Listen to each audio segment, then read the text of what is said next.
রসুল্লাহ সাল্লাহ আলাইহি ওয়াসাল্লাম ওয়াহুয়া শাহরুস সাবর ওয়াসবরু সওয়াবুহুল জান্নাহ ওয়া শাহরুল মুওয়াসাত ওয়া শাহরুন ইজ্জাদু ফিহি রিজকুল মুমিন ইলা আখিরিল হাদিস আও কামা ক্বালা আলাইহিস সালাতু ওয়াসসালাম।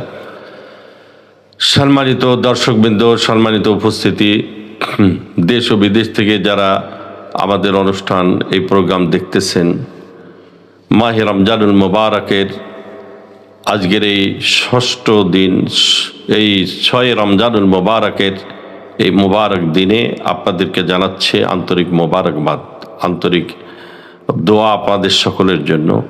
আল্লাহ রাব্বুল আলামিন আমাদেরকে অত্যন্ত গুরুত্বপূর্ণ সময়ে, গুরুত্বপূর্ণ একটি মাজলিসে কিছু দিনই কথা শ্রবণের জন্য আল্লাহ তাআলা তৌফিক দান করেছেন। এর জন্য শুকরিয়া তান পাঠ করছে আলহামদুলিল্লাহ। হযরতে সালমান ফারসি রাদিয়াল্লাহু তাআলা আনহু থেকে বর্ণিত সুনানে বাইহাকির 3604 নম্বর একটি হাদিস, মিশকাত শরীফে বর্ণিত 1965 নম্বর একটি হাদিস শরীফ তেলাওয়াত করেছি। রাওয়ায়াত লম্বা, সংক্ষেপ একটু আমি আপনাদের সম্মুখে পাঠ করেছি। রসুল করিম সাল্লাল্লাহু আলাইহি ওয়াসাল্লাম ইরশাদ করেন, ওহুয়া শাহরুস সাবর, মাহে রমজানুল মুবারক ধৈর্য ধারণের মাস। মাহে রমজানুল মুবারক সর্বদিক দিয়ে সবরের মাস, আর এই সবরের বিনিময়ে আল্লাহ তাআলা মানে বান্দাকে জান্নাত দান করবেন। নবীজি বলছেন ওয়া সওয়াবুহুল জান্নাহ, এবং এর বিনিময়ে বান্দা যদি অত্যন্ত ধৈর্য ধারণ করে রোজা রাখে তো এর বিনিময়ে আল্লাহ তাআলা জান্নাত দান করবেন। এই যে সংযমতার মাস, ধৈর্য ধারণের মাস, রোজা শুধু খানাপিনা পরিহার করার নাম রোজা না।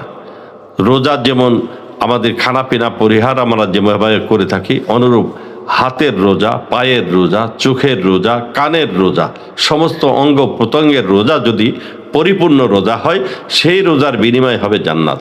কারণ এক হাদিসে নবীজি ইরশাদ করেছেন, কাম মিন সাইমিন লাইসা লাহু মিন সিয়ামিহি ইল্লা যামা ওয়া কাম মিন কাইমিন লাইসা লাহু মিন কিয়ামিহি ইল্লা সাহার।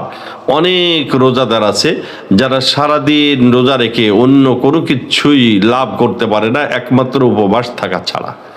ওয়া কাম মিন কাইমিন লাইসা লাহু মিন কিয়ামিহি ইল্লা সাহার।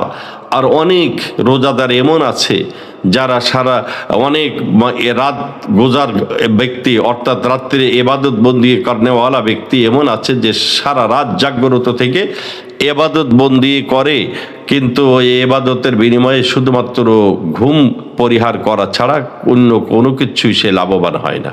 কারণ যে ব্যক্তি রোজা রেখে মিথ্যা কথা বলল, গীবত করলো, চোখের গুনাহ, হাতের গুনাহ,